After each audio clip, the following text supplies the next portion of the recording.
Those on the right before those on the left. The hands always before the feet. We begin with the thumb and large toe.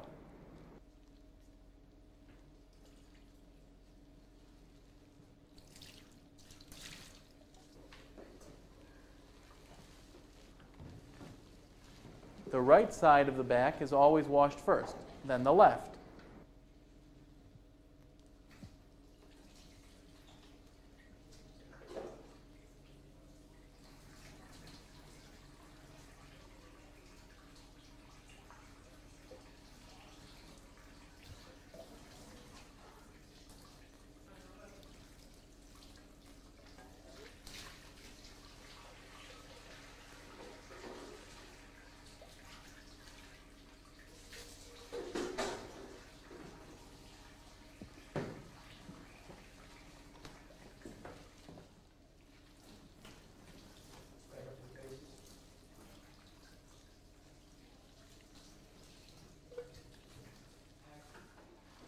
Members of the chevra wash their hands again in the same manner as before after removing gloves. Empty all the water left from the washing and fill no more than 3 buckets of cold water for the tahara, purification. These buckets must hold a total of at least 24 quarts. Boards are completely washed in the buckets before being placed under the body. A headrest is washed in the buckets and placed under the head.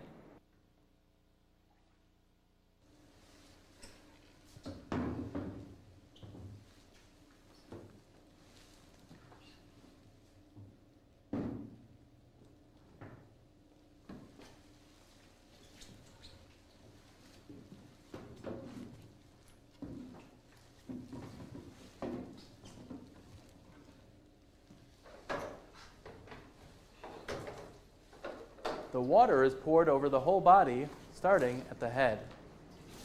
The pouring must be simultaneous or continuous. There may not be any pause in the pouring of the tahara water, or it needs to be done again. Another method for the tahara process is immersion in a mikvah, a ritual bath, that is exclusively used for this purpose.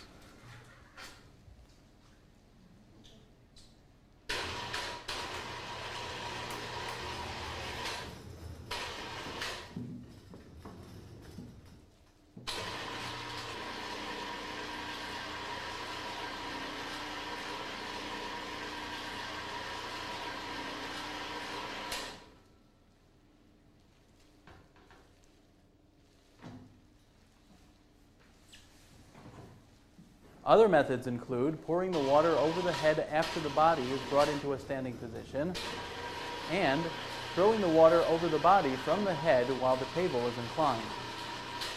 The words tahor hu for a man or tahorahi for a woman are recited 3 times by all. Prayers are recited.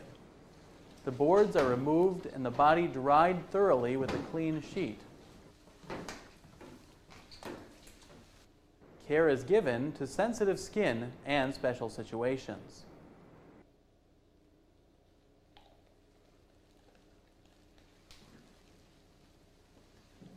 Dressing the body always begins with the head.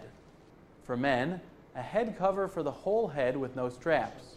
For women, the head covering consists of a bonnet and face cover, each of which has bands or straps at either end.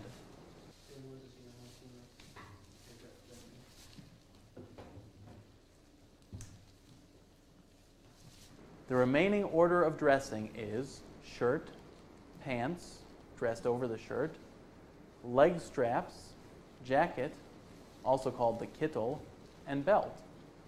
Some dress the pants before the shirt and pull the shirt over the pants.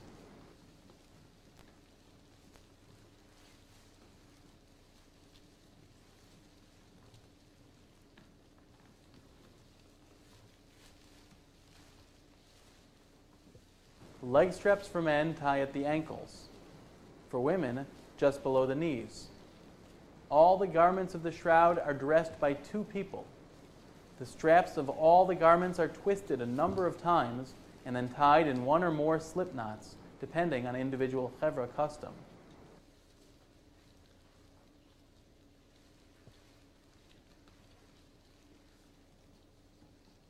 The casket, aron, should be of wood construction only, and should preferably have holes in the bottom. The aron is prepared by arranging any wood shavings to act as a support for the body and not as a means to raise the body. The pillow is made of the shroud material and is filled with wood shavings and is placed at the head of the aron. Some earth from Israel is poured into the pillow. The shroud sheet, the sovev, is placed in the aron, and for men, a talit over it. The talit is rendered unfit by removing or knotting one fringe. Ornamental collars made of metal, atarot, must be removed. The body is gently placed in the aron, taking care that it be straight, the head raised, the shrouds neat. Some earth from Israel is placed on the eyelids, the heart, and into the pants. Pieces of earthenware or pottery, sharbalach, are placed over the eyes and mouth.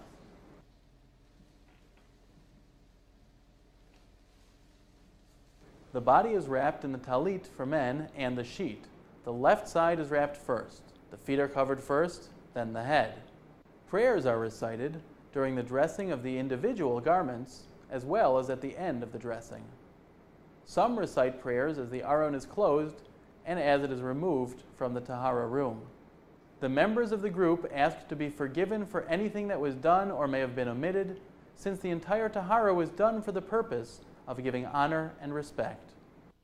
The deceased is addressed by its Hebrew or Yiddish name and that of the father's name.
Biological stuff, body preparation, anything legislatively mandated, how would that compare with a non-Jewish body preparation, besides the prayer and the ritual, in the physical sense?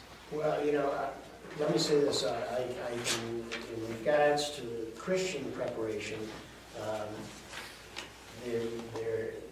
when I say there usually isn't a preparation, the preparation, first of all, is done by a funeral director. It could be a man or a woman, it doesn't matter. Usually they're embalmed. They sew the mouths. They can insert something in their eyes, and if they're having a viewing to make the eyes stay open. And obviously there's a lack of compassion as well. I think it's the main thing. I mean, the Tahara group that we have, they're volunteers. And like it was said, there's never a convenient time for death. And, if there's a death and it's 20 below zero and we have to do a Tahara, it's done. And the other thing about Christians is sometimes there's no preparation at all. You just put them in a casket and that's it. Particularly if a Christian's going to be cremated, there's no sense of washing them. Okay. What's the significance of doing the right side first? You were reading my mind and I was afraid you were going to ask that question. That's why I was thumbing through this book. And I don't have the answer for you.